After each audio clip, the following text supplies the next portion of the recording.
السلام علیکم ورحمۃ اللہ وبرکاتہ. الحمد للہ وحدہ والصلاة والسلام علی من لا نبی بعدہ اما بعد فاعوذ باللہ من الشیطان الرجیم بسم اللہ الرحمن الرحیم. الم تر الی ربک کیف مد الظل ولو شاء لجعله ساكنا ثم جعلنا الشمس عليه دليلا ثم قبضناه إلينا قبضا يسيرا وهو الذي جعل لكم الليل لباسا والنوم سباتا وجعل النهار نشورا وهو الذي أرسل الرياح بشرا بين يدي رحمته وأنزلنا من السماء ماء طهورا لنحيي به بلدة ميتا ونسقيه مما خلقنا أنعاما وأناسيا كثيرا ولقد صرفناه بينهم ليذكروا فأبى أكثر الناس إلا كفورا ولو شئنا لبعثنا في كل قرية نظيرا فلا تطع الكافرين وجاهدهم به جهادا كبيرا إلى آخر الآية. صدق الله العلي العظيم وصدق رسوله النبي الكريم ونحن على ذلك من الشاهدين والشاكرين. اللهم ألهمنا رشدنا وأعذنا من شرور أنفسنا. اللهم وفقنا لما تحب وترضى من القول والفعل والنية. رب اشرح لي صدري ويسر لي امري واحلل عقدة من لساني يفقهوا قولي. آمین یا رب العالمین. محترم حضرات، معزز سامعین، محترم خواتین، میری ماؤں اور بہنوں، ملے بھائیوں، پیارے بچوں، تلاوت کی ہوئی آیتیں سورہ فرقان 19واں پارہ آیت نمبر 45 سے مضمون شروع ہو رہا ہے.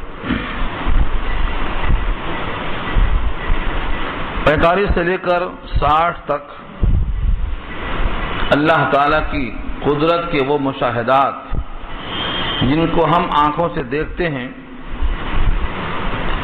تاکہ بندہ ساری کائنات سے کٹ کر اللہ کی طرف متوجہ ہونے میں کسی قسم کی کوئی کمی محسوس نہ کرے. براہ راست اللہ کی قدرت کو اور اللہ کی صفات کو بجائے بتانے کے مشاہدات کی دنیا میں لے جایا گیا. سب سے پہلے مثال میں دیا اللہ نے سایہ.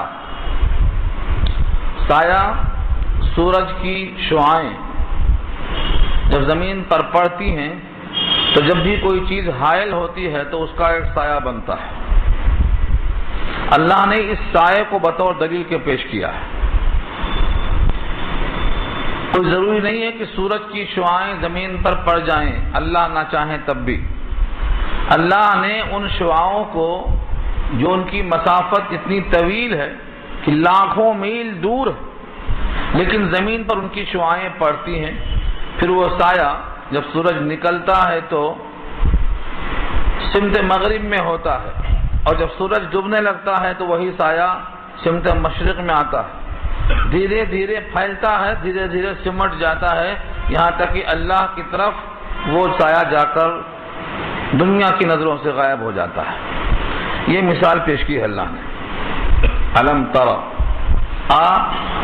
لم ترى، کیا آپ نے دیکھا نہیں؟ اور اگر دیکھا تو غور و فکر نہیں کیا؟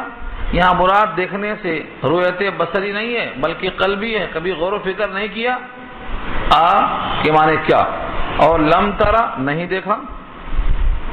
الی ربک، اپنے رب کی طرف، یعنی اپنے رب کے قدرت کی طرف. یہاں قدرت کو کیونکہ رب کی طرف دیکھا جانا ممکن نہیں ہے، یہ آنکھیں رب کو دیکھ ہی نہیں سکتی، اس لیے رب کے قدرت کی طرف.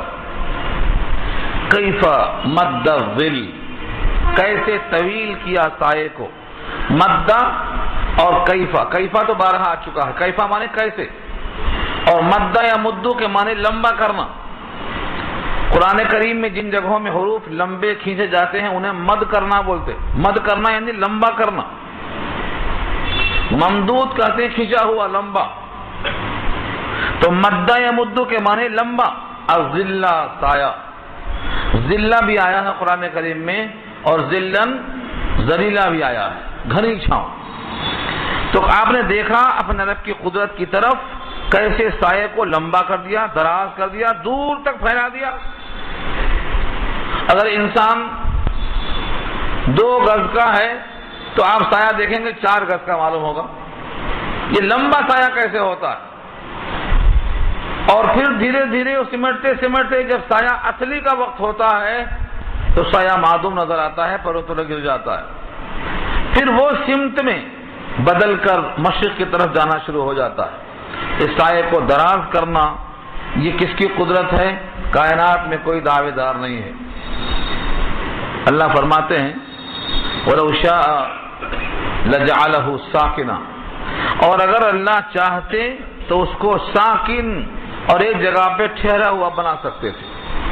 وَلَوْ شَاءَ, اگر چاہیں, لَجَعَلَهُ تو اس کو کر دیتے, اس کو بنا دیتے, ساکنن ٹھہرا ہوا, جہاں ہے وہیں پڑا رہتا. جہاں چھاؤں ہے وہاں چھاؤں رہتی, جہاں دھوپ ہے وہاں دھوپ رہتی. تغیر نہ کرتے تو اس میں کیا حرج لازم آتا؟ دنیا میں ہر جگہ اگر دھوپ ہی دھوپ ہو, چھاؤں نہ آئے تو دھوپ سے بیزارگی آ جائے, اور اگر دھوپ ہی دھوپ ہو چھاؤں نہ ہو تو دھوپ سے بیزارگی آ جائے. دونوں میں اللہ نے انعام رکھا ہے, دونوں میں اکرام رکھا ہے. اس تغیر میں شفقت ہے اور اللہ کی قدرت ہے. ثم جعلنا الشمس علیہ دلیلا, اس میں بہت پتے کی بات ہے, غور سے دیکھیں تو سمجھ میں آئے گا. ثم پھر جعلنا بنایا ہم نے الشمس سورج کو علیہ اس سائے کے درازی پر اور سائے کے سکڑنے پر دلیلا رہنمائی کرنے والا. لوگ سمجھتے کیا ہیں, یہ سورج نکلا تو سایہ پیدا ہوا, سورج ڈوبا تو سایہ چینج ہو گیا, سورج کی بنا پر سایہ گھٹتا اور بڑھتا ہے. یہ ہے دلیل, رہنمائی. حقیقت یہ ہے کہ سایہ سورج کی وجہ سے ہے ضرور نظروں کے اعتبار سے, حقیقت کے اعتبار سے سایہ سورج سے نہیں ہے, اللہ کی قدرت سے ہے. یہ اشارہ ہے. جیسے مثال کے طور پر دنیا ہے دارالاسباب, یہاں ہر چیز سبب کے تابع ہے. جب بھی بارش کرنا ہوتا ہے اللہ کو تو بادل بھیجتے ہیں, بادل دیکھ کر ہم ابر رحمت کی امید کر لیتے ہیں, تو بادل سبب بن گیا, ذریعہ بن گیا بارش کا. اس سے پہلے ٹھنڈی ہوائیں یہ علامت ہو جاتی ہیں. تو دنیا میں یہ قانون بنا دیا ہے کہ جب بھی دھوپ کے بعد بادل چھاتے ہیں, ہوائیں چلتی ہیں, تو ایک امید بن جاتی ہے کہ اب بارش ہوگی. سبب بنا دیا. دنیا کی نگاہیں کیا سمجھتی ہیں کہ یہ بادل میں اور اس ہواؤں میں پانی کے برسانے کی طاقت ہے. اللہ فرماتے ہیں کہ نہیں, ان بدریوں کو ہم نچوڑتے ہیں, ان بدریوں کو وجود میں ہم لاتے ہیں, ان بدریوں سے پہلے ہوائیں ہم بھیجاتے ہیں. تو ہواؤں کا بھیجانا, بادل کا پیدا کرنا, ان کو نچوڑنا, یہ 3 کام تم نے دیکھا ہی نہیں. تمہارے سامنے صرف بادل نظر آیا, بادل کو پیدا کس نے کیا؟ فَأَنْتُمْ أَنزَلْتُمُوهُ مِنَ الْمُزْنِ أَمْ نَحْنُ الْمُنزِلُونَ, ان بادلوں کو نچوڑ کر پانی ہم برساتے ہیں کہ تم برساتے ہو؟ تو سبب کیا نظر آیا؟ بادل. لیکن بادل کو سبب بنانے والا اصل مسبب اللہ کی ذات ہے. ٹھیک ایسا ہی سورج یہاں پر سبب بنتا ہے, دلیل ہے, رہنمائی کر رہا ہے. لیکن سورج کا وجود اور سورج کی شعاؤں کا وجود, اگر فرض کرو سورج کی شعائیں اتنی طویل جگہ پر نہ پڑتی, جیسے آپ کی ٹیوب لائٹ ہے, مرکری ہے, اس کی روشنی محدود ہے, اس کے بعد نہیں پڑتی, تو لاکھوں میل کی دوری سے اگر سورج کی شعائیں نہ پڑتی تو سایہ بنتا ہی نہیں. تو سورج سے نہیں, سورج کے اندر یہ قوت دینے والے کی ذات سے سایہ موجود ہے. یہی حال بادل کا ہے. اس کے علاوہ اور بھی مثالیں آپ چاہیں گے تو بہت ملیں گے. دنیا میں ہر چیز سبب کے تابع ہے. بھوک لگی کھانا کھائیں گے, بھوک بڑھ جائے گی. پیاس لگی پانی پئیں گے, پیاس بجھ جائے گی. گرمی ہوگی نہائیں گے, ٹھنڈک کی حصولی کے بعد میں یہ گرمی کی شدت کم ہو جائے گی. دنیا کی ہر چیز سبب کے تابع. ہر چیز سبب کے تابع ہے اور انسان کی نگاہیں وہاں تک دیکھتی ہیں، لیکن ان اسباب میں یہ تاثیر کس نے پیدا کر دیا ہے؟ یہ اللہ کی قدرت ہے، یہاں دکھانا منظور ہے۔ ثم جعلنا الشمس علیہ دلیلا، پھر بنا دیا ہم نے سورج کو اس پر رہنمائی کرنے والا، دلیل ہے اس پر۔ ثم قبضناہ الینا قبضا یسیرا، ثم کے معنی پھر، اور قبضنا قبض سے بنا ہے، قبض اور قبضہ، قبضہ کہتے ہیں مٹھی کو، جب کسی چیز پر قبضہ ہو جاتا ہے تو لفظ قبضہ استعمال کرتے ہیں، قبضہ کے معنی مٹھی میں، یعنی ہماری قدرت میں، یہ مشاہدہ۔ تو قبضنا کا ترجمہ کیا ہوگا؟ پھر ہم نے اس کو سمیٹا، اس سائے کو جو لمبا تھا ہم نے سمیٹا، ثم قبضناہ، ہم نے اس کو سمیٹا، الینا اپنی طرف۔ اپنے طرف کیوں کہا؟ اب اللہ کی سمت کون سی ہے؟ سمت سما۔ بعض لوگ کہتے ہیں سمت سما اللہ کی سمت ہے، ایسا نہیں ہے۔ اللہ کی طرف، اللہ سمتوں سے بے نیاز ہے کہ وہ دائیں ہیں بائیں نہیں، اوپر ہیں نیچے نہیں، یہ سمت سے محدود ہونا خدا کی شان نہیں ہے، خدا تو اللہ محدود ہے، وہ سمتوں سے بے نیاز ہے، جسمیت سے بے نیاز ہے، محدود ہونے سے بے نیاز ہے۔ اور جب اللہ کی کوئی سمت ہی نہیں ہے تو الینا کا مطلب کیا؟ اپنی طرف سمیٹ لیا۔ اپنی طرف کا مطلب یہ ہے سورج جاری ہے، سورج جاری ہے، وہ شمس تجری، سورہ یاسین میں آ چکا ہے، وہ شمس تجری، سورج جاری ہے، چلتا جا رہا ہے، تو جہاں جہاں سورج ہے چھاؤں ہے، سایہ ہے، لیکن یہ سورج کائنات میں کہیں ڈوبتا ہے کہیں نکلتا ہے، تو جہاں یہ ڈوبتا ہے وہاں سایہ ختم ہوتا ہے، ختم کرنے والا اللہ، اس لیے منسوب کیا اپنی طرف، ورنہ سایہ سورج کے ساتھ لگا ہوا ہے۔ تو الینا سے مراد اللہ نے اپنی قدرت سے سورج کو ڈبویا اور نکالا، تو سایہ کا پیدا کرنا، سایہ کا ختم کرنا چونکہ اللہ کی طرف منسوب ہے اس لیے الینا فرمایا، ورنہ اللہ کی کوئی سمت نہیں، اللہ سمتوں سے بے نیاز۔ قبضا یسیرا، ایسا قبضہ، ایسا سمیٹنا جو یسیر ہو، یسیر یسر سے بنا ہے، آہستہ آہستہ، بتدریج، دھیرے دھیرے، جس کو آپ کہتے ہیں ہلو ہلو، بالکل دھیرے دھیرے، پتہ نہیں چلتا ہے کہ سایہ کدھر غائب ہو گیا، سمٹتے سمٹتے سمٹتے ایک دم غائب۔ تو یہ اللہ نے فرمایا قبضا یسیرا، بہت دھیرے دھیرے، آہستہ آہستہ ہم سمیٹ لیتے ہیں اس کو۔ تو سایہ اللہ کی قدرت ہے، سایہ جس کے ذریعے سے ہے وہ سورج اللہ کی قدرت ہے، یہ اللہ کی شان نظر آتی ہے۔ وَهُوَ الَّذِي جَعَلَ لَكُمُ اللَّيْلَ لِبَاسًا وَالنَّوْمَ سُبَاتًا، اور وہی ہے جس نے بنایا تمہارے لیے رات کو لباس۔ لَكُمُ اللَّيْلَ لباس، لباس کسے کہتے ہیں؟ لباس لبس سے بنا ہے، لبس، تلبیس اس کا مادہ، خلط ملط کر دینا، گٹ مٹ کر دینا۔ یہ لباس کیا کرتا؟ انسان جب لباس کو پہن لیتا ہے تو اس کے جسم کے داغ دھبے سب چیزیں چھپ جاتی ہیں، یہ لباس ہے، دیکھنے والے کو پتہ نہیں چلتا کہ اس کے جسم میں کہاں دھبے ہیں، کہاں داغ ہیں، یہ سب کو چھپا دیتا۔ تو رات کیا ہے؟ لباس ہے۔ رات کی سیاہی، سناٹا، وحشت ساری کائنات کو اپنی آغوش میں ایسا لے لیتی ہے کہ اس کے اندر ہر قسم کے لوگ اپنا اپنا کام کرتے ہیں اور سب کے اعمال کو یہ رات کی تاریکی چھپا لیتی ہے لباس کی طرح۔ تو رات لباس ہے۔ لباس کیوں کہا؟ رات میں لباس کی ضرورت، اور لباس کہہ کر کے ایک حصی معنوی اشارہ کر دیا۔ ساری کائنات رات کے سناٹے میں سو جاتی ہے، دن میں بھی لوگ سوتے ہیں لیکن دن کی نیند رات کے مقابلے میں گہری نہیں ہوتی، کبھی بھی کھل سکتی ہے۔ اللہ نے ساری کائنات کے لیے نیند کا وقت مقرر کر دیا ہے، رات۔ اگر یہ مقرر نہ کرتے تو ساری کائنات مل کے اگر کوئی فارمولہ بناتی کہ ہم سب مل کے سوئیں تو کروڑہ انسان سارے عالم کے اس وقت پر سونے کے لیے متفقی کیسے ہوتے؟ کیسے متفق ہوتے؟ کیسے ان کو راضی کرتے؟ ان کو پیغام دیتے کیسے کہ یہ سونے کا وقت نہیں ہوا ہے؟ یہ تو جبری نظام ہے کہ رات میں ہر شخص خود بخود سو جاتا۔ اس کے کئی فائدے ہیں، ہم نہ سوچے تو نہ صحیح۔ اگر یہ کام بندوں کے آپس کے کام ایک دوسرے کی ضرورتیں وابستہ ہیں، ایک آدمی سوتا ہے، دوسرے کا ٹائم سونے کا دوسرا ہے، یہ اپنے کام کو نکلا ہونے سو رہا ہے۔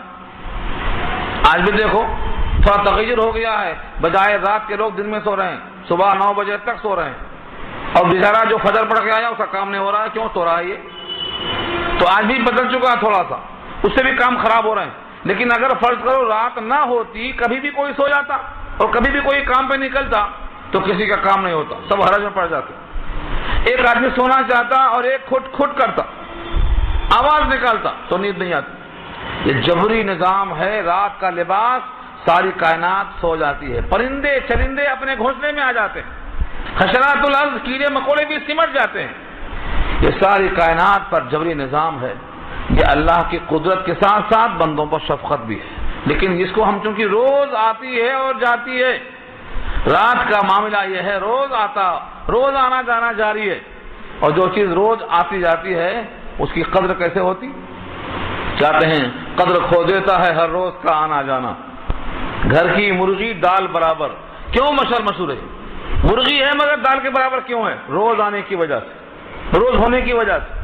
تو رات اگر نہ ہوتی تو کسی کی نیند کامل نہ ہوتی، آدمی کا دماغ صحیح نہ ہوتا۔ اتنی اہم چیز ہے، لیکن رات کہا کر کے ہم سمجھتے ہیں کچھ بھی نہیں، اس میں کوئی حیثیت نہیں۔ اللہ کی یہ قدرت ہے، اللہ کا یہ شاہکار ہے۔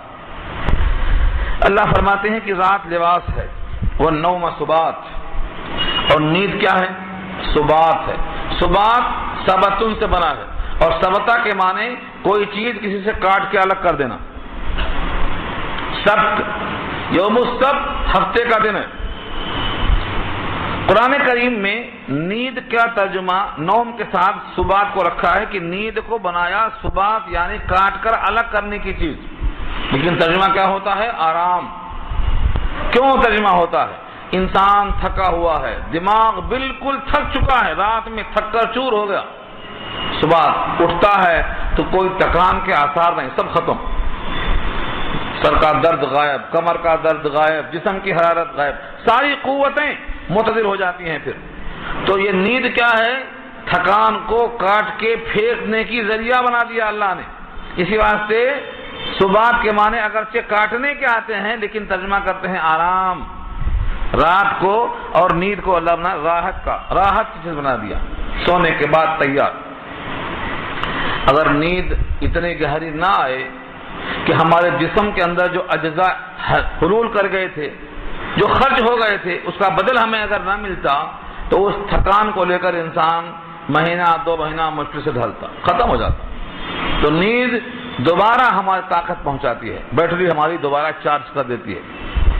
انسان کے لیے نیند ایسا ہی ہے کہ اس کی چارجنگ ہو گئی، پھر تیار ہو گیا کام کرنے کے لیے۔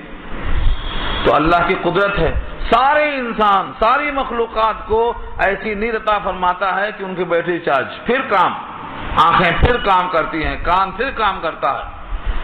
حقیقت میں کچھ نظر نہیں آتا، لیکن نیند سے زیادہ بہتر چیز کوئی نہیں ہے۔ جب لوگوں کو نیند نہیں آتی ہے، بستروں پر اچھا انتظام کرتے ہیں لیکن کروٹیں بدلتے ہیں، نیند نہیں آتی تو گولیاں کھاتے ہیں تاکہ نیند آ جائے۔ لیکن جو بندہ اللہ کی طرف متوجہ ہو کر رہتا ہے، اس کے واسطے نیند کا مسئلہ نہیں، وہ تو بیٹھے بیٹھے سو جاتا، کام کرتے کرتے بیٹھے بیٹھے سو جاتا۔ اور لیکن جن کے دل میں دنیا کا پھیرا لگا ہوا ہے، بستر پہ لیٹ کے بھی نیند نہیں آتی ہے، اسی واسطے ان کو گولیاں کھانا پڑتا ہے۔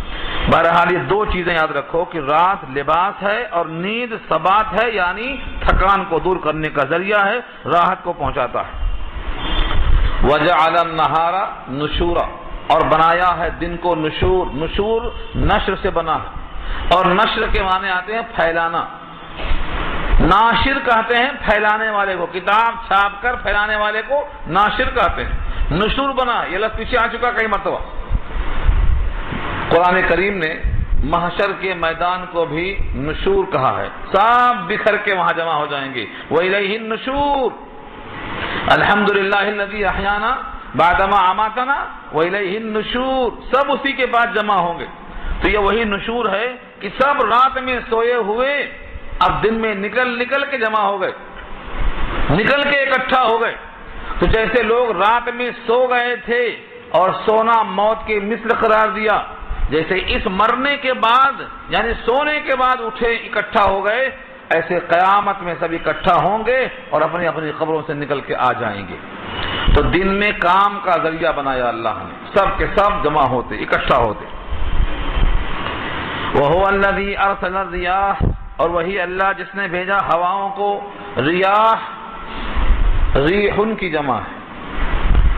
عام طور سے ریاح ایسی ہوا کو کہا جاتا ہے جو تکلیف دہ ہو، لیکن کہیں کہیں ریاح بول کر عام ہوا مراد دی گئی ہے، جیسے قرآن میں کہا گیا ہے ریح فیہا عذاب عظیم، ریح فیہا عذاب علیم، ایسی ہوا جس میں عذاب ہے، تو وہ ہوا ریح ہے۔ اور یہاں پر جو ریح کا لفظ آیا ہے اس کی جمع ریاح ہے، یہ بارش کے پہلے ہے، بشارت دینے والی ہے، تو دونوں معنی میں استعمال کیا قرآن نے۔ وہی ہے جس نے بھیجا ہے باران رحمت سے پہلے ہواؤں کو، بشرن بشارت دیتے ہوئے، بین یدی رحمتی اپنی رحمت کے پہلے، یعنی اپنے بارش کے پہلے ہواؤں کو بھیجتا ہے۔ ٹھنڈی ہوائیں آتے ہی انسان سمجھ جاتا ہے کہ اب بارش آنے والی ہے۔ ہوائیں کون بھیجتا ہے؟ ہوائیں کہاں سے آتی ہیں؟ ان کا خزانہ کدھر ہے؟ ان کے رخ کو کون موڑتا ہے؟ پوروی ہوا کو پچھوا ہوا کون بناتا ہے؟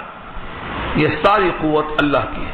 وَهُوَ الَّذِي أَرْسَلَ الرِّيَاحَ، وہی ہے جو ہواؤں کو بھیجتا ہے بارش کے پہلے بشارت دینے کے واسطے۔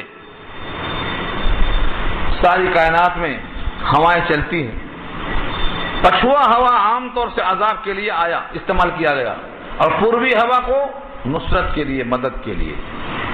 اسی واسطے حضور کا ارشاد ہے نصرت بالصبا، میں پوروی ہوا کے ذریعے سے مدد کیا گیا۔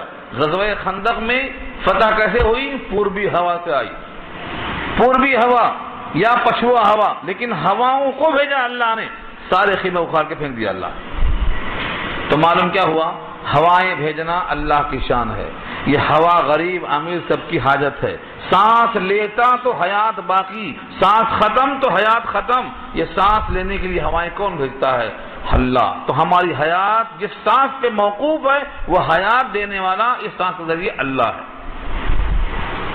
وَأَنزَلْنَا مِنَ السَّمَاءِ مَاءً طَهُورًا، اور اتارا ہم نے آسمان سے پاک پانی۔ انزلنا اتارا، من السماء آسمان سے، ماءً پانی، طہوراً مبالغہ ہے، طہور فعول کے وزن پر، جیسے غفور اور شکور ہے، یہ سب مبالغے کے الفاظ ہیں۔ طہور کہتے ہیں اس پانی کو جو پاک بھی ہو اور پاک کرنے والا بھی ہو۔ بعض پانی ایسے ہیں خود تو پاک ہوتے ہیں لیکن پاک کرنے والے نہیں ہوتے۔ جیسے آپ نے وضو کر لیا، وضو سے جو نکلا ہوا بچا ہوا جسم سے ٹپکا ہوا اکٹھا جو پانی آتا ہے مائع مستعمل، یہ وضو سے اگر ہے تو وہ پانی بغیر خود پاک ہے لیکن پاک کرنے والا نہیں ہے۔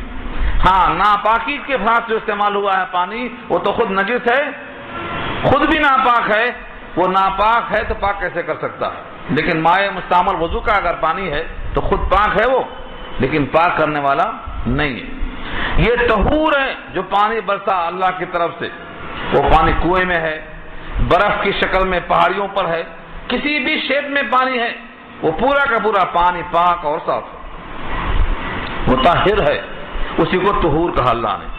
اللہ نے آسمان سے پاک پانی برسایا، اس لیے پانی برستا ہے، اس میں پانی نیچے کا بھی مل جاتا ہے۔ اب لوگ کہتے ہیں کہ کپڑا بھیگ گیا، پاجامہ بھیگ گیا، اس کو بدلنے کی ضرورت ہے، کیونکہ یہ پاک پانی ہے۔ پاک پانی کے ذریعے سے ساری کائنات کی آلائشیں گندگی دھل جاتی ہیں، اور یہ بلوا ہے، عموم میں بلوا کہتے ہیں، سب اس کے اندر مبتلا ہے، لہذا اس کو اللہ نے معاف کر دیا۔ نیچے کا پانی اگر گندا بھی ہے تو بارش کے پانی سے سب دھل جاتا ہے، سب صاف ہو جاتا ہے۔ تو اللہ نے بارش کے پانی کو طہور کہا ہے۔ لِنُحْيِيَ بِهِ بَلْدَةً مَيْتًا وَنُسْقِيَهُ مِمَّا خَلَقْنَا أَنْعَامًا وَأَنَاسِيَّ كَثِيرًا۔ دو تین فائدے بتایا اللہ نے، ہیں تو بہت سارے فائدے، لیکن جو ہم دیکھتے ہیں، جو ہم اپنے ہاتھوں سے استعمال کرتے ہیں، لِنُحْيِيَ بِهِ، تاکہ ہم زندہ کریں اس پانی کے ذریعے، یعنی حیات بخشیں۔ یا حیات ہے تو حیات کو باقی رکھیں.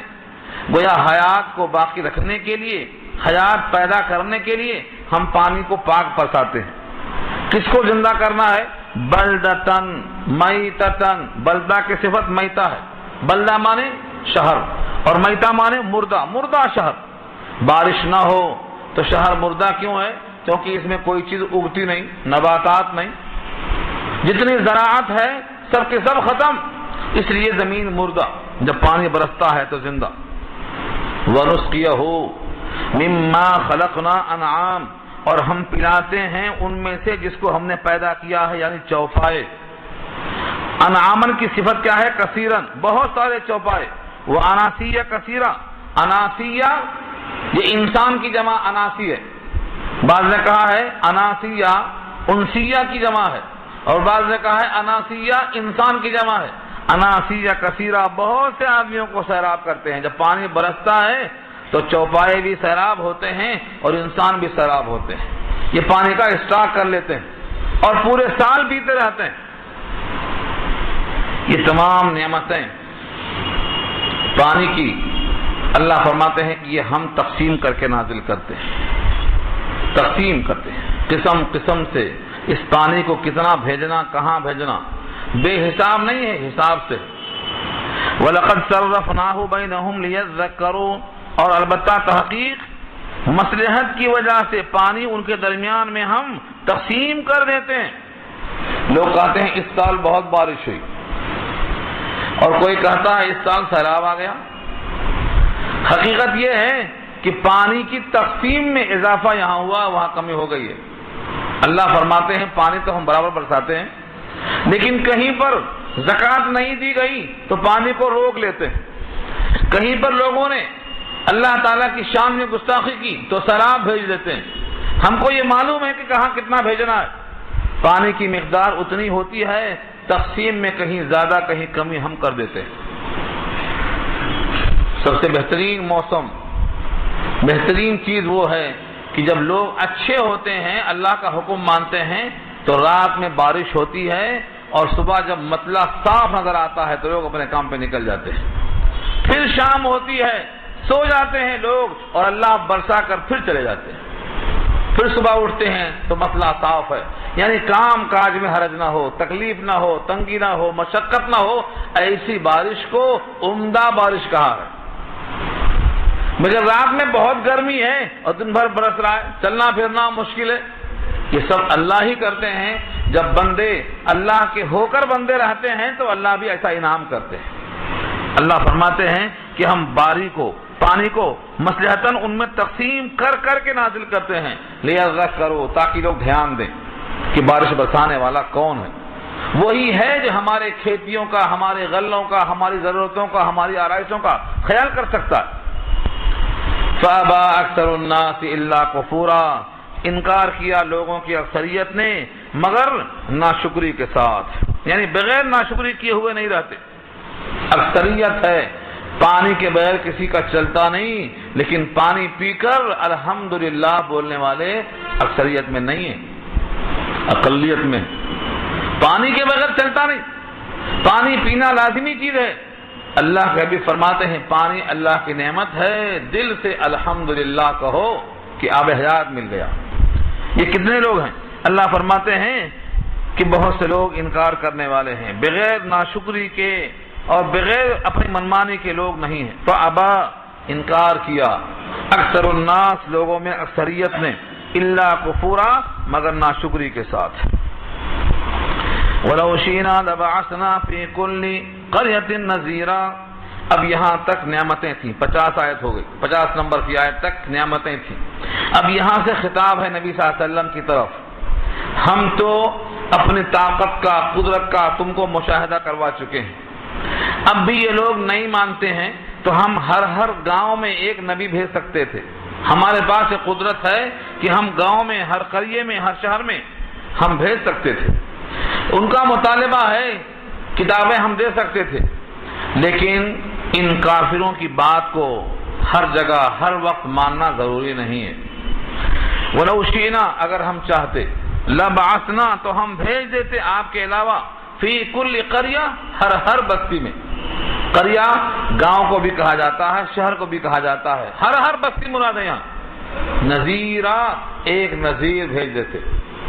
اب تو ایک نذیر ہم نے بھیجا ہے سارے عالم کے لیے، ہمارے پاس نذیر کی کمی نہیں تھی، ہم ہر بستی میں نذیر بھیج سکتے تھے، لیکن ہم نے ایسا نہیں چاہا، کیونکہ ہمارا جو مقصد ہے، ہماری جو کتاب ہے، یہ کتاب اب کسی سے منسوخ نہیں ہو سکتی، تغیر پذیر نہیں ہے، اسے کوئی بدل نہیں سکتا، اور سارے عالم تک پیغام پہنچانا آپ کے ذریعے سے یہ ہمارا فیصلہ ہے، اس لیے ہم نے ہر بستی میں پیغمبر کو نہیں بھیجا۔ لہذا آپ کافروں کی اطاعت مت کیجیے اور ان کے ساتھ پوری کوشش اور محنت جاری رکھیے۔ بہت اہم مضمون ہے۔ فلا تطع الکافرین، کافروں کی اطاعت مت کیجیے، یعنی ہم نے سارے عالم کے لیے ایک نذیر بھیجا ہے، کسی اور کو نذیر نہیں بنایا۔ آپ کے زمانے سے لے کر قیامت تک کے واسطے آپ ہی نذیر ہیں اور آپ ہی بشیر ہیں، اور ساری امت کے واسطے آپ ہمارے پیغامبر ہیں، ہمارے طرف سے نمائندگی کرتے ہیں، ہمارے پیغام کو نافذ کرتے ہیں۔ اس شکرانے میں آپ ہماری ہی اطاعت کیجئے، کسی کافر کی اطاعت مت کیجئے، یہ مطلب ہے۔ فلا تطع الکافرین، کسی کافروں کی اطاعت مت کیجئے، تطع الکافرین، کافروں کی اطاعت مت کیجئے۔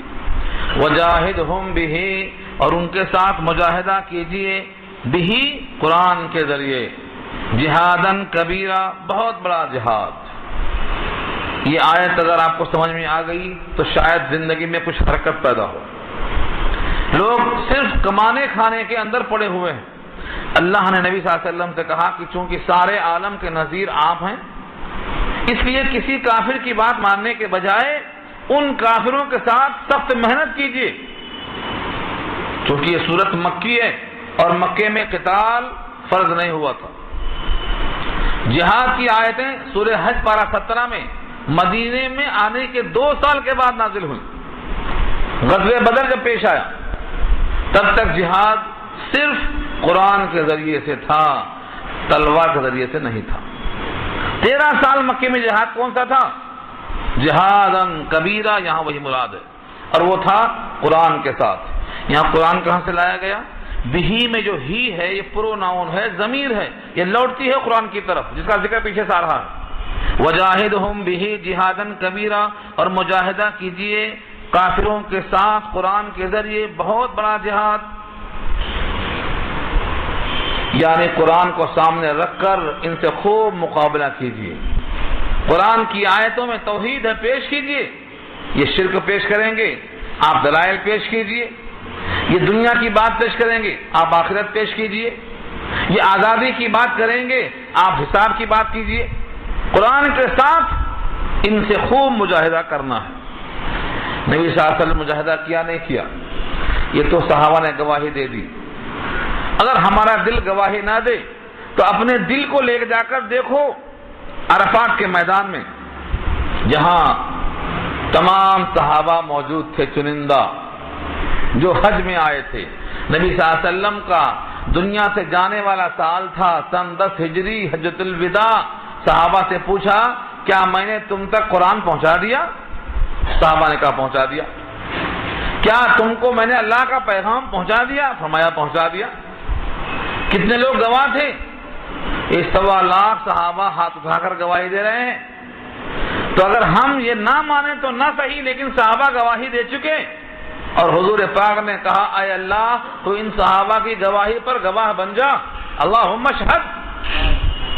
تو نبی نے صحابہ کی گواہی پر اللہ کو گواہ بنا لیا۔ اب اگر ہم اعتراف نہیں کرتے ہیں تو ہمارا گھاٹا ہے، اور اعتراف کیوں نہیں کرتے؟ اس لیے کہ ہمیں بھی کرنا پڑے گا۔ جب اللہ کے نبی نے کیا ہے، اس قرآن کے ساتھ مجاہدہ اور مقاتلہ کیا ہے، اور جس طریقے سے تلوار سے مقاتلہ ہوتا ہے ایسے ہی مجاہدہ قرآن سے بھی ہوتا ہے۔ جہاد بالسنان تو ہم جانتے ہیں، اور جہاد باللسان نہیں جانتے۔ زبان سے کسی کو قائل کر دیں گے، اس کے دل میں توحید آ جائے گی تو وہ انشاءاللہ آپ کا خاص بندہ دوستانے میں تبدیل ہو جائے گا۔ آج کیا ہو رہا ہے؟ لوگ سختی کی بات تو کرتے ہیں لیکن دلائل سے قرآن کی بات نہیں پیش کرتے، اپنی منمانی پیش کرتے ہیں۔ میں نے یہ کہہ دیا، میرے ذہن میں یہ آ گیا، آپ کے ذہن میں قرآن کیوں نہیں آ رہا؟ قرآن کریم نے خود کہا ہے جب کسی کو نصیحت کرنا ہو، جب کسی کو اللہ کی بات کرنا ہو، ذکر بالقرآن من یخاف وعید، جس کے دل میں خوف ہو اس کو قرآن سے نصیحت کرو۔ سورہ قاف پارہ 26۔ تو سورہ قاف میں کہا گیا ہے قرآن سے نصیحت کرو، اور یہاں کہا ہے قرآن کے ساتھ رکھ کر آلہ جہاد کے طور پر اس قرآن کے ساتھ ان سے مجاہدہ کرو، اور فرمایا کہ اس کا اثر ہوگا، اس کا فائدہ ہوگا۔ اللہ تعالیٰ کی یہ کتاب اللہ کا کلام ہے، کلام اللہ کا صفت ہے، اللہ کی صفت ہے، لہذا اس کے ساتھ تم خوب کوشش کرو۔ تو نبی نے خوب کوشش کیا، نبی نے خوب محنت کیا۔ اس کا ثمرہ یہ ہے کہ آج ہم الحمدللہ کسی مخلوق کو سجدہ نہیں کرتے، خالق کو سجدہ کرتے۔ الحمدللہ سجدہ ہم خالق کو کرتے، مخلوق کو نہیں کرتے۔ اور یہ اللہ نے کہا ہے لا تسجدوا للشمس ولا للقمر واسجدوا للہ الذی خلقہن، نہ سجدہ سورج کو ہے نہ چاند کو ہے، سجدہ اس ذات کو ہے جس نے ان سب کو پیدا کیا، تو سجدہ خالق کا ہوتا۔ یہ نبی کی محنت ہے جو قرآن کے ساتھ ہوئی ہے۔ آج سارے عالم میں جو سجدہ گاہیں ہیں یہ سب غفلت کی وجہ سے ہیں، ان کے ساتھ ہم کو بھی مجاہدہ کرنا ہے قرآن کو لے کر، یہ نبی کا عمل ہے، اس آیت کا تقاضا ہے۔ آگے پھر وہی توحید کے دلائل سامنے آئے، وَهُوَ الَّذِي مَرَجَ الْبَحْرَيْنِ هَذَا عَذْبٌ فُرَاتٌ وَهَذَا مِلْحٌ أُجَاجٌ، یہ ہوا کے ضمیر اللہ کی طرف جاتی ہے، وہی اللہ ہے الذی جس نے مرج البحرین، مرجا کے معنی آتے ہیں چھوڑ دینا، چلنے کے لیے۔ جب کسی چوپائے کی، گھوڑے کی، اونٹ کی، بکری کی رسی کو ڈھیلا کر دیتے ہیں کہ جہاں چاہے جانے دو، اس ڈھیلا کرنے کو مرجا کہتے ہیں، لگام چھوڑ دیا، چلنے دو۔ تو اللہ فرماتے ہیں وَهُوَ الَّذِي مَرَجَ الْبَحْرَيْنِ، بحرین تسنیہ ہے بحر کی، بحر مانے سمندر، وہی اللہ ہے جس نے چلایا دریاؤں کو، مطلب لگام نہیں چھوڑ دیا، چلنے دو۔ هَذَا عَذْبٌ، یہ تو شیریں ہے، میٹھا میٹھا پانی ہے تو عذبٌ، اور ساتھ میں کہا فراتن، عذبٌ کی صفت فراتن ہے، جب پانی میٹھا ہوگا تو خوشگوار ہوگا، پینے میں مزہ آئے گا، تو فرات ترجمہ کس کا ہے؟ یہ میٹھا ہے، شیریں ہے، فرحت بخش ہے۔ وَهَذَا مِلْحٌ أُجَاجٌ، اور یہ نمکین ہے، کڑوا ہے، کھارا ہے۔ ملح نمکین اور اجاج کے معنی کھارا۔ دو دریا ہوتے ہیں، ایک کا پانی شیریں اور ایک کا پانی نمکین، ایک کا سائغن شارب پینے والوں کو مزہ آتا ہے، اور ایک میں منہ کڑوا ہو جاتا ہے۔ یہ دونوں دریا ساتھ چلتے ہیں۔ سورہ الرحمن میں بھی یہ بحث آ چکی ہے، مرج البحرین یلتقیان بینہما برزخ، یہاں بھی وہی چیز ہے۔ وہ اللہ ہے جس نے چلایا ہے دو دریاؤں کو، ایک شیریں ہے اور ایک نمکین ہے، ایک کا پانی تسکین بخش ہے اور ایک کا پانی کھرا ہے، بالکل شور ہے، تلخ ہے۔ وجعل بینہما برزخا، اور بنا دیا ان دونوں کے درمیان میں ایک برزخ۔ برزخ کسے کہتے ہیں؟ آڑ، جنت اور دنیا کے بیچ میں جو وقفہ ہے اس کا نام بھی برزخ ہے، یہ بھی برزخ ہے۔ وحجرا محجورا، حجر کے معنی رکاوٹ اور محجور کے معنی ممنوع۔ یہ دریا کا پانی یہ دریا سے ایسا مل نہیں سکتا، پانی ایک ساتھ بہ رہا ہے، مینوں چلا جا رہا ہے۔ اس پر بہت سارے دریاؤں کا تذکرہ کیا ہے شارحین نے، ان تمام پر میں گیا تو تاریخی بحث ہو جاتی۔ چاٹگام بنگال میں ایک علاقہ ہے، مولانا لکھتے ہیں بیان القرآن میں کہ دو بنگالی بچوں نے شہادت دی کہ میلوں پانی جا رہا ہے، دونوں پانی نظر آتا ہے، ایک کا میٹھا ایک کا کڑوا، لیکن دونوں کے درمیان میں کوئی دیوار نہیں ہے، مل کے چلتے ہیں، لیکن خلط مت ایسا نہیں ہوتے کہ گرمٹ ہو جائیں۔ ہم نے یہاں بھی سنا ہے الہ آباد میں سنگم جہاں ہے، دونوں کا پانی الگ الگ نظر آتا ہے۔ اور عام طور سے دریاؤں میں جب مد آتا ہے، مد اور زجر، جب طغیانی آتی ہے پانی چڑھتا ہے، اور زجر جب اترتا ہے تو کھارا پانی سمندر کا میٹھے پانی پہ چڑھ جاتا ہے، لیکن جب پلٹ کے واپس آتا ہے تو واپس آتے ہوئے اس کو خراب کر کے نہیں آتا ہے، ویسے چلا آتا ہے۔ نیچے کا پانی میٹھا، اوپر کا پانی کڑوا، تو نیچے اوپر بھی اور آزو بازو بھی، یہ دونوں کے درمیان میں جو آڑ ہے یہ اللہ کی قدرت کی شاہکار ہے۔ اللہ فرماتے ہیں یہ ہماری تمہارے سامنے قدرت کا مشاہدہ ہے کہ دونوں کے درمیان میں ایک قدرت سے حجاب ہے، ایک معنی قوی رکھ دیا ہے کہ دونوں کو ملنے نہیں دیتا ہے۔ تو ہجرم محجورہ ایک آڑ ہے جو ممنوع ہے، کوئی پانی بغاوت نہیں کر سکتا۔ بینہما برزخ لا یبغیان کا یہی مفہوم ہے، کسی کی طرح مجال نہیں کہ دونوں پانی گلمل ہو جائیں۔ کس کی قدرت ہے؟ یہ اللہ کی ہے۔ وَهُوَ الَّذِي خَلَقَ مِنَ الْمَاءِ بَشَرًا، وہی اللہ جس نے پیدا کیا پانی سے انسان۔ دیکھا آپ نے انسان کی پیدائش کس سے ہے؟ پانی سے، حقیر پانی کہو۔ یہاں اللہ نے الماء کہا کر کے الف لام داخل کیا، خاص پانی یعنی نطفہ، انسان کی اس سے پیدائش ہے۔ کوئی بھی انسان یہ غور کر سکتا ہے کہ میں ساری کائنات کی ہر مخلوق سے افضل ہوں، لیکن مجھ کو جو بنایا ہے ایک کمتر پانی سے، کمتر پانی سے بہتر شے پیدا کر دیا۔ یہ کس کی طاقت ہے؟ یہ اللہ کی قدرت ہے۔ جس پانی سے گھن آتی ہو، جس پانی سے جنابت آتی ہو، جس پانی سے انسان خود متنفر ہو جاتا ہو، اس کا بیس وہی پانی ہے، لیکن وہ سنوارا گیا، اتنا نوازا گیا کہ اشرف المخلوقات کرمنا بنی آدم کا خطاب حاصل کر لیا۔ اللہ کی قدرت ہے۔ فجعلہ نسبا وسحرا، پھر ہم نے کر دیا اس پانی سے انسان کو کیا بنا دیا؟ نسب۔ پانی بے قدر تھا، لیکن ہم نے جب سنوارا تو اس سے نسب، یہ دادا، یہ پردادا، یہ نانا، یہ پرنانا، یہ رشتے ناتے کہاں سے پیدا ہوئے؟ اسی پانی سے بنے ہوئے انسان کے رشتے پیدا کر دیا ہم نے۔ وہ صحرا سواد سے ہے، یہاں صحرا کے معنی دامادی کا رشتہ، سسرال کا رشتہ۔ آدمی کے دو رشتے ہوتے ہیں، ددیحال اور ننیحال۔ نسب کہا کر ددیحال کو بیان کیا ہے اور صحرا کہا کر ننیحال کو بیان کر دیا ہے۔ داماد بنا، اب اس سے پیدا ہو، ادھر سے لڑکی ادھر سے لڑکا، دونوں کو ہم نے جوڑ دیا، ان کے جوڑنے میں نسب پیدا ہوا۔ یہ حقیر قطرے کو اتنا سنوارا کہ یہ اعلیٰ خاندان ہے، قابل فخر ہے، حالانکہ سب کے سب آدم کی اولاد۔ جس اللہ نے حقیر قطرے سے بنے ہوئے انسان کو اتنا سنوارا ہے، وہ خود کتنا اعظم ہوگا اور کتنا قادر مطلق ہوگا۔ اس کے ہوتے ہوئے سجدہ گاہیں ہماری کہیں اور کیوں ہو جاتی ہیں؟ یہ سوال کیا گیا ہے۔ وَكَانَ رَبُّكَ قَدِيرًا، وَكَانَ رَبُّكَ قَدِيرًا، اور ہے آپ کا رب قدرت والا۔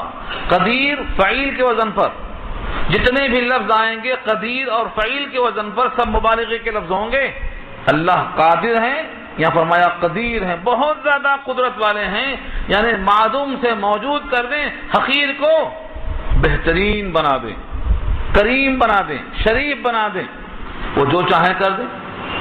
ایک حقیر قطرے سے کریم انسان بنا دیا، اور کریم اور شریف انسان سے حقیر پیدا کر دیا۔ انڈے سے مرغی بنا دیا اور مرغی سے انڈا پیدا کر دیا، جان سے بے جان کو پیدا کر دیا اور بے جان سے جاندار کو پیدا کر دیا۔ سب اللہ کی شان ہے، وہ تو قدیر ہیں، وہ جو چاہے کر سکتے ہیں۔ بندے کو اللہ کی قدرت ایسا معلوم ہوئی، اس کے باوجود لوگ کس کی عبادت کرتے ہیں، کس کی بندگی کرتے ہیں، کس کے سامنے سجدہ کرتے ہیں؟ وَيَعْبُدُونَ مِن دُونِ اللَّهِ مَا لَا يَنفَعُهُمْ وَلَا يَضُرُّهُمْ، اور عبادت کرتے ہیں لوگ اس کے باوجود اللہ کے علاوہ میں سے ایسوں کی، ماں کا ترجمہ کرتا ہوں، ماں بمانا الذی، ماں الذی کے معنی میں ایسے چیزوں کو خدا کا شکر کا بندگی کرتے ہیں، لا ينفعهم، جو ان کو نفع نہیں دیتا، جو ان کو نفع دینے پر قادر نہیں، ولا يضرهم، اور نہ ان کو ضرر پہنچانے پر وہ قادر ہے، نقصان اور نفع دونوں ان کے ہاتھ میں نہیں ہے۔ مثال کے طور پر ایک مورتی بنایا اور کہا کہ یہ خدا کی مورتی ہے، یہ خالق نہیں مخلوق ہے، اس سے خالق تم خود ہو، اس میں نہ نقصان کی طاقت ہے نہ نفع کی طاقت ہے، اس میں کسی قسم کی قدرت ہی نہیں ہے۔ اب اس کی بندگی کر رہا ہے، اور سمجھتا ہے کہ یہ میری آواز کو سن رہے ہوں گے، حالانکہ سننے کی طاقت ہی نہیں ہے۔ آج کروڑوں انسان ہیں جو ایسے چیزوں کی پرستش کر رہے ہیں، ان کی عقلیں کہاں جاتی ہیں؟ اللہ نے ان کی عقلوں پر پردہ ڈال دیا ہے کہ اپنے کو خالق اور اس کو مخلوق جانتے ہیں، ہم نے تراشا ہے، ہم نے سنوارا ہے، ہم نے اٹھا کے رکھا ہے، ہم نے ان کو اونچا رکھا ہے، یہ سب جان کر پھر اس کے سامنے جھکتے ہیں، پھر وہیں سجدہ کرتے ہیں۔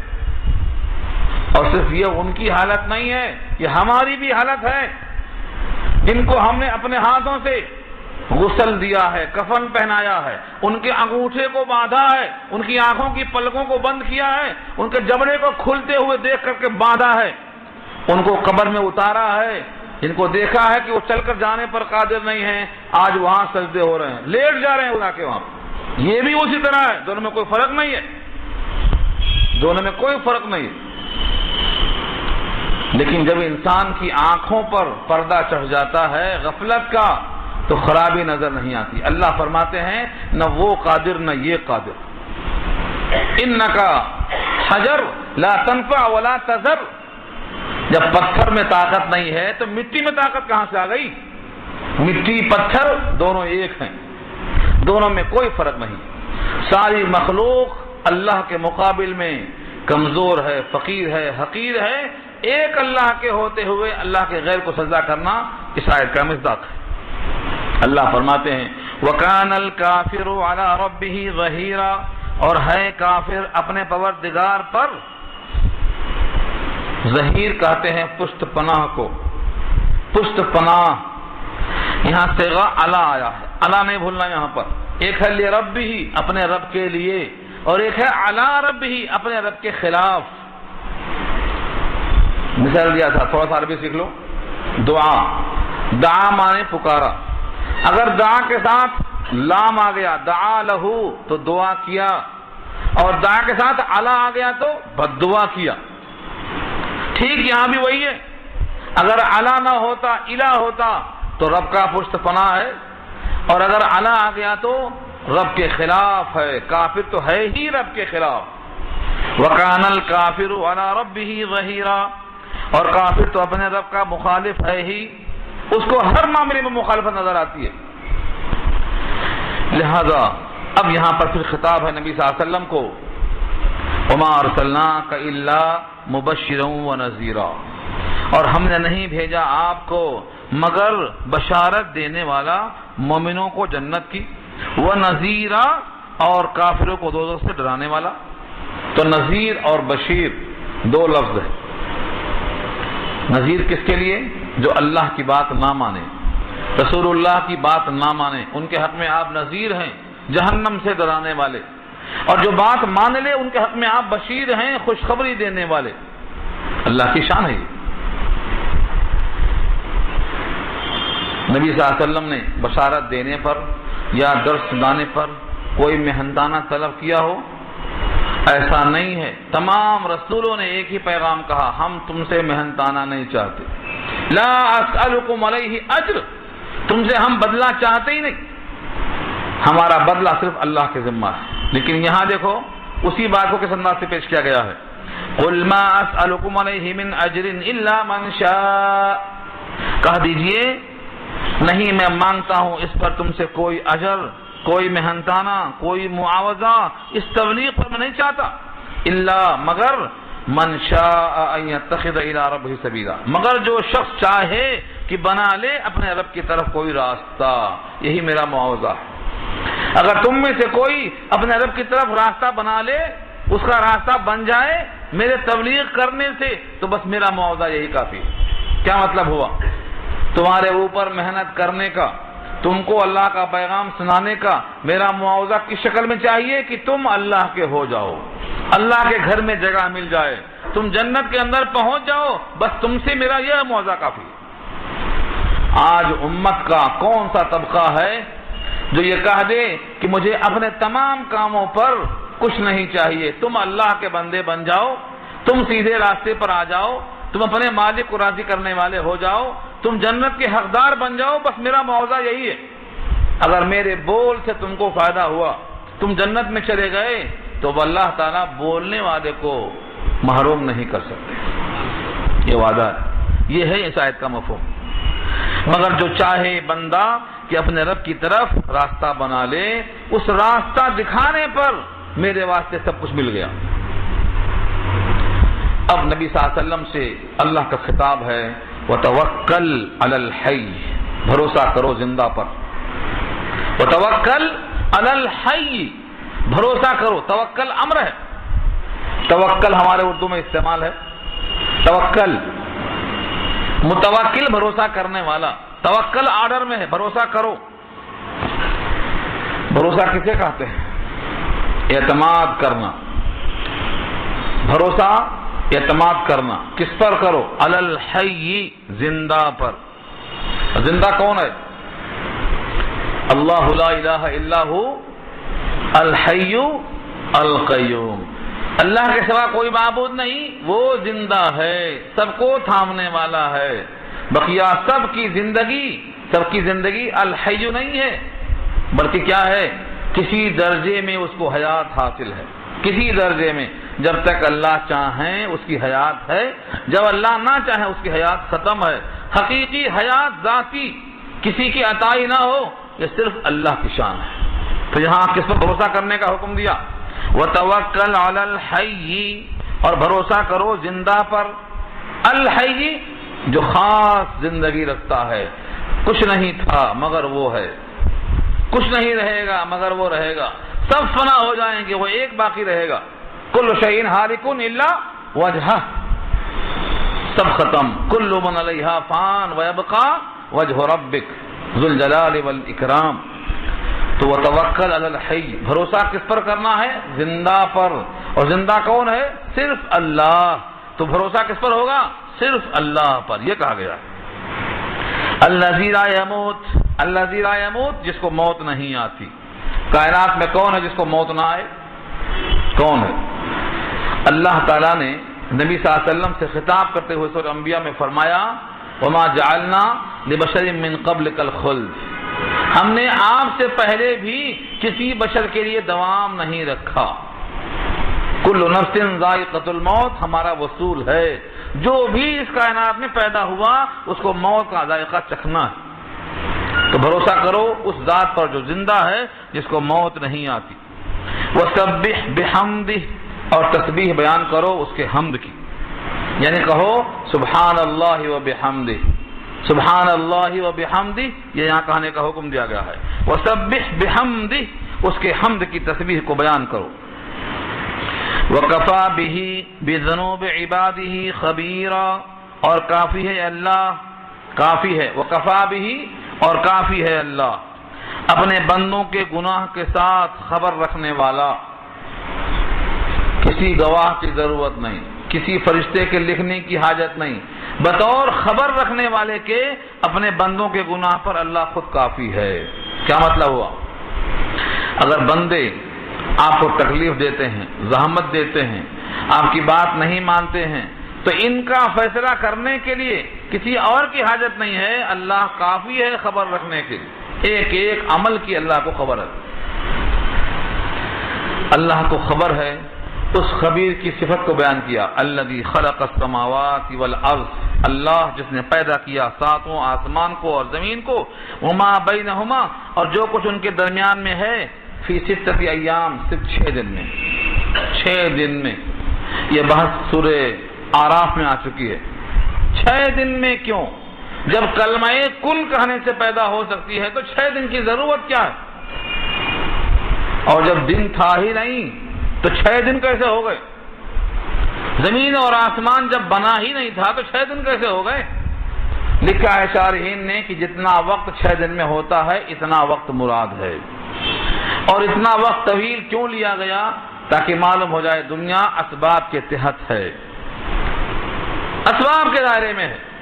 دنیا میں کسی کام میں ہڑا ہڑی نہیں، اسباب کو استعمال کرنا، اور اللہ نے خود فرما دیا استعمال کرنا اسباب کو یہ توکل کے خلاف نہیں ہے۔ اسباب استعمال کرنا، بھروسہ اللہ پہ کرنا۔ فی ستۃ ایام، 6 دن میں بنایا۔ جو کچھ آسمان اور زمین کے درمیان ہے ان تمام کو 6 دن میں، 2 دن میں آسمان، 2 دن میں زمین اور 2 دن میں ان کی تمام چیزوں کو 6 دن میں پیدا کیا۔ اس کی پوری بحث تفصیل سے سورہ حامیم السجدہ پارہ 24 میں آ رہی ہے۔ ثم استوى علی العرش، پھر مستوی عرش ہوا۔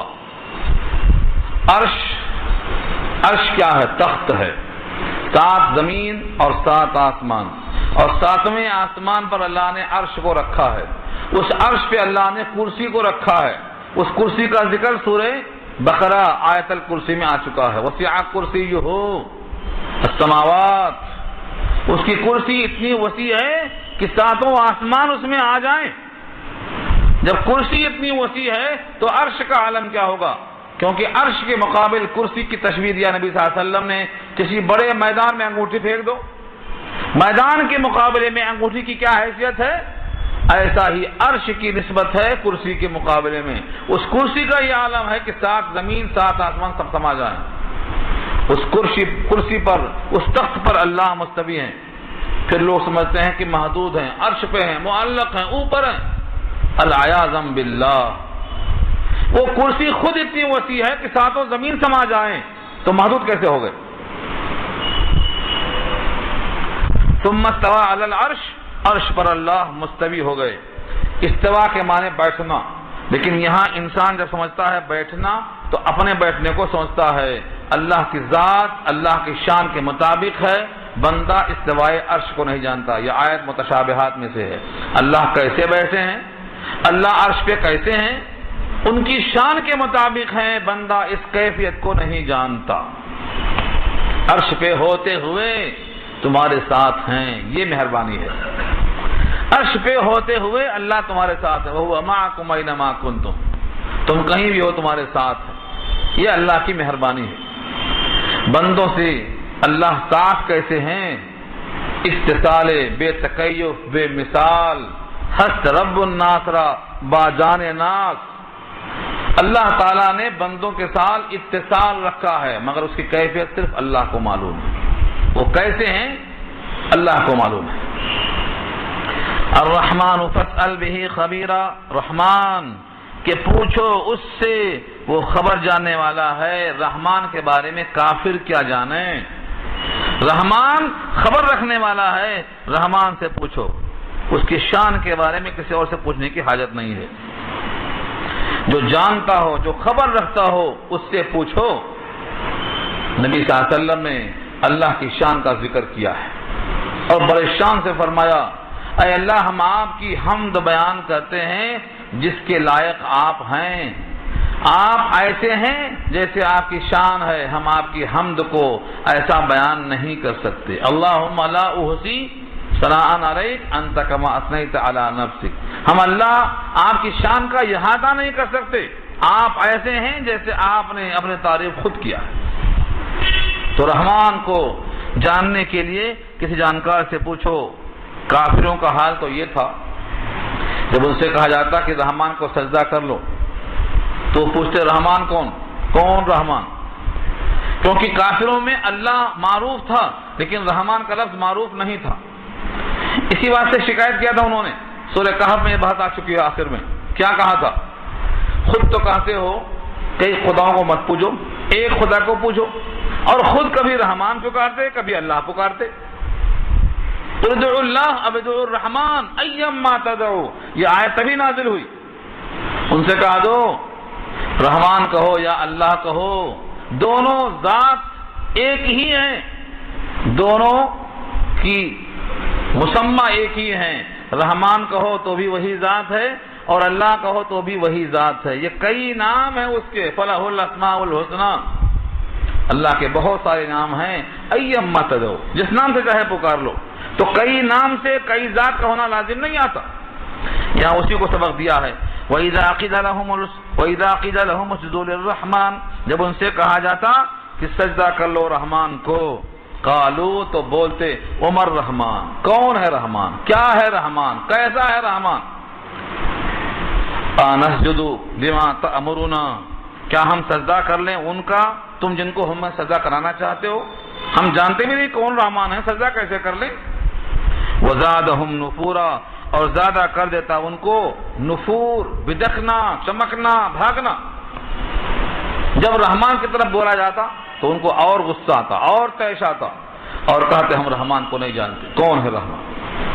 اللہ نے یہاں واضح کر دیا کہ رحمان کے بارے میں جاننا ہے تو کسی باخبر سے پوچھو، باخبر سے پوچھو۔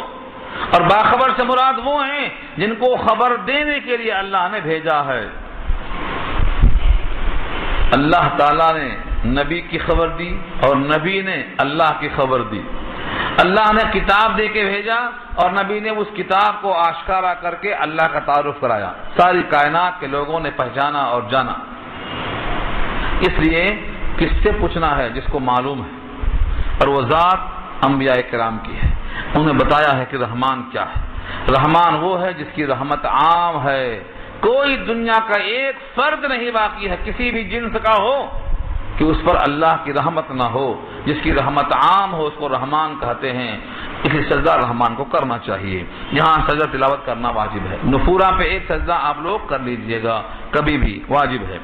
یہاں سے سورہ فرقان کا آخری رکوع باقی بچا ہے، جس میں بہت تفصیل سے بحث آ رہی ہے رحمان کے بندے کیسے ہوتے ہیں۔ یہ گفتگو انشاءاللہ ہماری آئندہ ہوگی۔